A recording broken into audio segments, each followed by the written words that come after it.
मैं विवेक कश्यप आप सभी का स्वागत करता हूं अपने YouTube चैनल भौतिक नॉलेज में। तो चलिए शुरू करते हैं। जैसे कि वीडियो शुरू करने से पहले मैं आपको ये बता दूं कि हम लोग ने पढ़ लिया है कि गति क्या है, वह कितने प्रकार के होते हैं, ठीक है।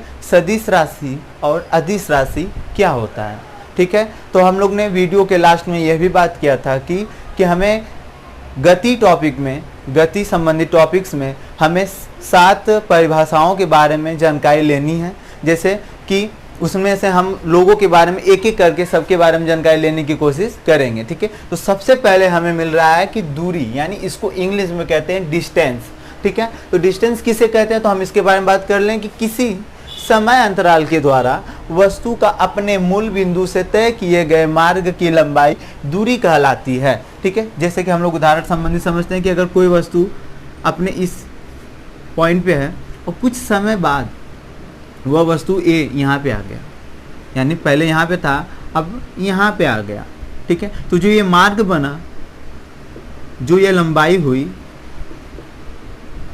यही हमारा कहला गया कि दूरी है। यही क्या है, हमारी दूरी। जैसे कि हम लोग फिर से अब इसमें डिफाइन कर दें कि ये बिंदु यहाँ पे था, 5 मीटर उसने दूरी तय किया, ठीक है। क्या कह सकते हैं, 5 मीटर दूरी तय किया, यानी जो 5 मीटर ही उसकी क्या कहलाई, दूरी कहलाई, ठीक है। तो अब समझते हैं कि दूरी सदिश राशि है कि अदिश राशि है, ठीक है। तो सदिश राशि किसे कहते हैं, जिसमें हमें परिमाण और दिशा दोनों मिले। अदिश राशि जिसमें हमें केवल परिमाण मिले, दिशा की कोई भी जरूरत नहीं है। जैसे कि अभी हम लोग ने कहा कि वस्तु ए यहाँ पे था फिर यहाँ पे पहुँच गया, तो क्या हमने दिशा की बात की, या तो ऐसे भी पहुँच सकता था, किसी भी तरह से पहुँच रहा था, लेकिन हम लोग ने कहीं भी दिशा की बात नहीं की। यानी इस हिसाब से जो दूरी है वह क्या कहलाएगा, हमारा अदिश राशि है, क्योंकि इसमें हमें केवल परिमाण मिला कि वह कितने मीटर की लंबाई बनाया, कितने मीटर वह दूरी चला, यानी 5 मीटर की दूरी वह चला, ठीक है। तो हमें केवल मिला यह अदिश राशि है, ठीक। दूसरा इंपॉर्टेंट बात, ठीक, यह अदिश राशि है कि इसका मात्रक क्या होता है, यानी इसको हमेशा किस में दूरी को हमेशा किस में मापते हैं, मीटर में। यानी दूरी का मूल मात्रक क्या हो जाएगा, मीटर की, जैसा कि हम लोगों ने पीछे पढ़ा भी है, ठीक है। तीसरा स्टार पॉइंट बात कि क्या यह ऋणात्मक धनात्मक हो सकता है, तो हम आपको ये बता दें कि केवल ये पॉजिटिव ही होता है, ऋणात्मक नहीं होता है। दूरी कभी भी ऋणात्मक नहीं आता है। जैसे कि हमने -5 मीटर दूरी चला, हमने -3 मीटर दूरी चला, हमने 3 किलोमीटर, वो भी माइनस में चला, तो ये नहीं हो सकता, ठीक है। यानी ये हमेशा क्या होता है, हमें पॉजिटिव ही मिलता है, ठीक है। ये सबसे मोस्ट इंपॉर्टेंट चीज़, यानी ठीक है, यह एक अदिश राशि है, इसका मात्रक मीटर होता है, इसका मूल मात्रक मीटर होता है। यह हमेशा क्या होता है, पॉजिटिव ही मिलता है, यह हमें कभी भी निगेटिव नहीं मिल सकता, ठीक है। अब हमें दूसरा मिला विस्थापन। क्या मिला, विस्थापन। तो विस्थापन के बारे में हम बता दें, विस्थापन को कहते हैं डिस्प्लेसमेंट, ठीक है। इसके बारे में बता दें कि किसी निश्चित दिशा में दो बिंदुओं के बीच, किसी निश्चित दिशा में, यानी दिशा दिया है, दिशा होनी चाहिए, ठीक है, बिंदुओं के बीच लंबवत यानी सरल रेखीय मार्ग दूरी को विस्थापन कहते हैं, ठीक है। जैसे एक बिंदु ए यहाँ पे है और एक बिंदु बी यहाँ पे है, ठीक है। तो इसके यहाँ जाने का सबसे अच्छा मार्ग ये भी एक है, ये भी एक है, ठीक है। तो क्या ये विस्थापन है, नहीं। विस्थापन किसे कहते हैं, इनके सबसे न्यूनतम दूरी हो, जो सबसे कम हो, यानी जो जल्दी से पहुंचा दे। एक ऐसी दूरी हो, जो ऐसा रास्ता हो, ऐसा मार्ग हो जो हमें इस बिंदु से इस बिंदु तो क्या करते, जल्दी से पहुंचा, यानी वो क्या होगा, सरल रेखीय मार्ग होगा, जो हमें सीधे सीधे पहुंचा देगा। यानी जो ये मार्ग बना, यही हमारा क्या कहलाया, विस्थापन कहलाया। क्या कहलाया, विस्थापन कहलाया, ठीक है। यानी निश्चित दिशा में, ठीक है, दो बिंदुओं के बीच लंबवत सरल रेखीय मार्ग, यानी लंबवत दूरी को क्या कहते हैं, विस्थापन कहते हैं। सबसे कम वाली दूरी कौन है, यानी हम लोग सीधे सीधे कह सकते हैं कि जब दो बिंदुओं के बीच में हम सबसे कम वाली दूरी रास्ता का चयन करते हैं, वही कहलाता है विस्थापन। वही उन दोनों बिंदुओं के बीच का क्या कहलाता है, विस्थापन कहलाता है, ठीक है। तो विस्थापन संबंध में हम तो आपको 2-3 चीज़ें बता दें, क्योंकि ठीक है, क्या यह सदिश राशि होता है, कहेंगे हाँ, क्योंकि देखिए विस्थापन, ठीक है, विस्थापन को भी हमेशा हम लोग किस में मापते हैं, मीटर में मापते हैं, ठीक है। जैसे यानी इसका मात्रक क्या मिलेगा, हमें मीटर मिलता है, ठीक है। अब देखिए हमें एक परिमाण भी मिल गया और दिशा के बारे में बात किया जा रहा है कि वो किसी निश्चित दिशा में ही जाएगा, यानी ये पूरब की दिशा में 5 मीटर, पश्चिम की दिशा में 5 मीटर, उत्तर की दिशा में, यानी ऐसा कहा जाएगा, यानी तभी वो क्या होगा, विस्थापन होगा। यानी ये हमें मिल गया सदिश राशि, क्योंकि इसमें हमें परिमाण और दिशा दोनों मिला, तो ये हमें मिल गया सदिश राशि। ठीक, तीसरी बात कि क्या ये पॉजिटिव और क्या ये निगेटिव हो सकता है, तो कहेंगे यस, यह पॉजिटिव भी हमें मिल सकता है और निगेटिव भी हमें मिल सकता है।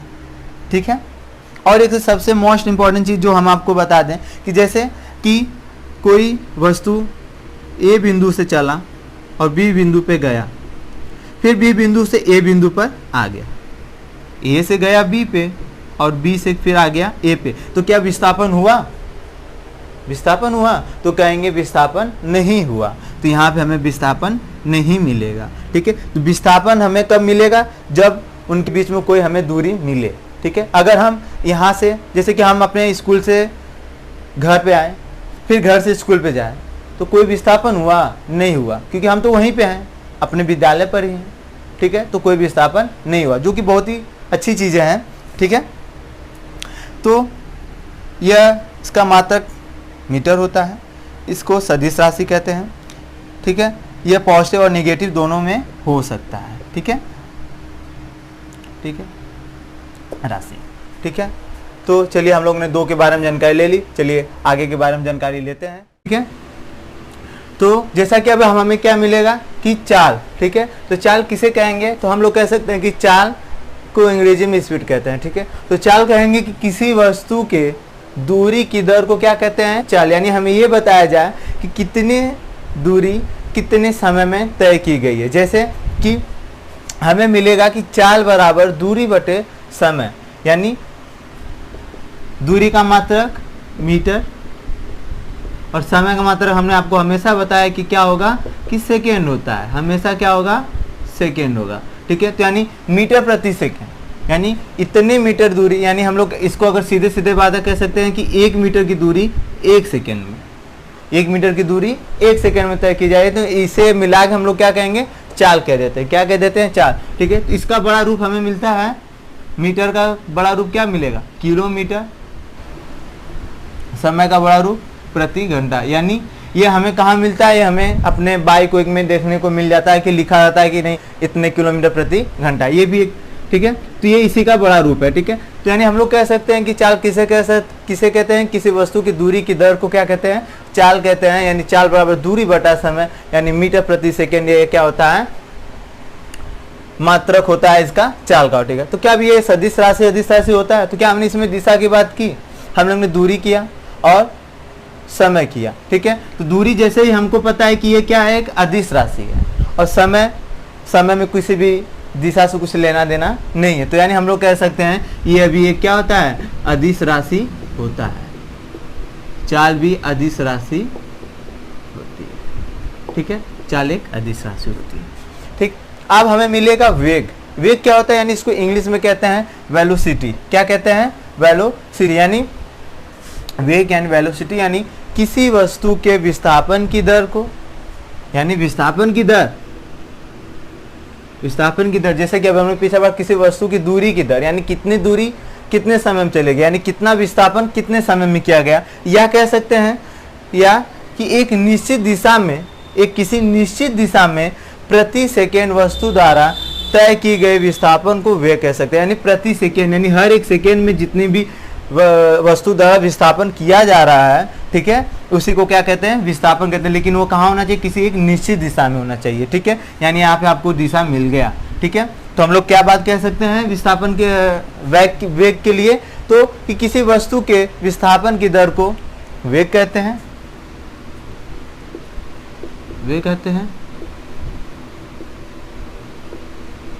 और दूसरा हमें क्या मिलेगा कि एक निश्चित दिशा में प्रति सेकेंड वस्तु द्वारा तय की गई विस्थापन को क्या कहते हैं, वेग कहते हैं। क्या कहते हैं, वेग। ठीक है, वेग कहते हैं। जैसे हम लोग कहते हैं कि विस्थापन की दर को, यानी कितना विस्थापन, वेग बराबर हमें मिलेगा विस्थापन।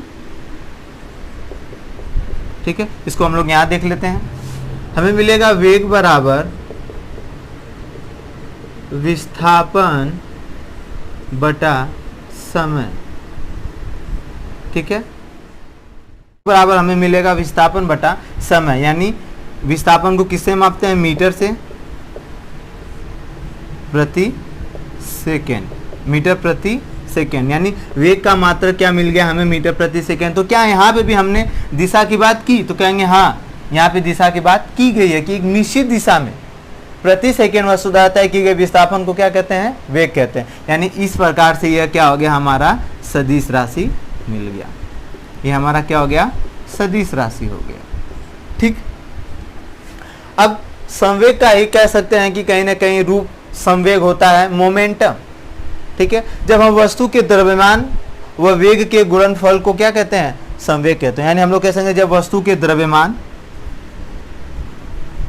और वेग का गुणनफल करते हैं तो हमें क्या मिलता है? संवेग मिलता है। एकदम आसान है, ठीक है, एकदम सिंपल सा तरीका। यानी हम लोग द्रव्यमान, वस्तु के द्रव्यमान और वस्तु के वेग का जब मल्टीप्लाई कर देते हैं तो क्या मिल जाएगा? हमें संवेग मिल जाएगा। जैसे द्रव्यमान, यानी द्रव्यमान का मात्रक क्या होता है? हम लोग कह सकते हैं किलोग्राम। वेग का मात्रक अभी हम लोग ने जस्ट निकाला, मीटर, ठीक है, मीटर, ठीक है, प्रति सेकेंड। तो पूरा मिला के हम लोग सकते हैं किलोग्राम मीटर प्रति सेकेंड। ये हो गया इसका मात्रक। क्या हो गया? ये इसका मात्रक हो गया, ठीक है। तो आगे देखते हैं कि त्वरण, ठीक है। अगला हमें क्या मिल रहा है? त्वरण। इसको इंग्लिश में कहते हैं एक्सेलरेशन। यानी हम लोग कह सकते हैं वेग के परिवर्तन की दर को त्वरण कहते हैं। यानी वेग के परिवर्तन की दर को त्वरण कहते हैं। यानी हम ये कह सकते हैं कि कितना वेग कितने समय में परिवर्तन हो रहा है, इसी को हम लोग क्या कहते हैं? त्वरण कहते हैं, ठीक है। तो इसके मात्रक के बारे में हम लोग बात कर लें फटाक से। तो मात्रक, वेग का मात्रक होता है मीटर प्रति सेकेंड, ठीक। और एक समय पहले से ही है, इसका भी क्या हो जाएगा? सेकेंड। तो हम लोग लिख सकते हैं मीटर प्रति सेकेंड का स्क्वायर, और इसको शॉर्ट में एम, मीटर प्रति सेकेंड स्क्वायर। अब सबसे अच्छी बात ये आती है कि क्या ये सदिश राशि की अदिश राशि है? तो अब हम लोग तुरंत बता देंगे अगर इसमें वेग जुड़ा हुआ है तो ये भी क्या हो जाएगा आपका? सदिश राशि। कोई ज़्यादा जानकारी इसमें लेने की जरूरी नहीं है। यानी इसमें आपको लिख गया कि वेग, तो यानी ये भी त्वरण का क्या हो जाएगा? सदिश राशि हो जाएगा, ठीक है। अब आता है मंदन।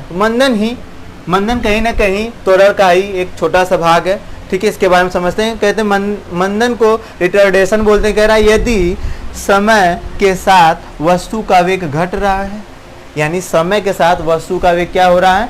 घट रहा है, तो त्वरण ऋणात्मक होगा। त्वरण क्या हो जाएगा? ऋणात्मक हो जाएगा। और जो क्या कहलाएगा? जो मंदन कहलाता है। और वही क्या कहला जाता है?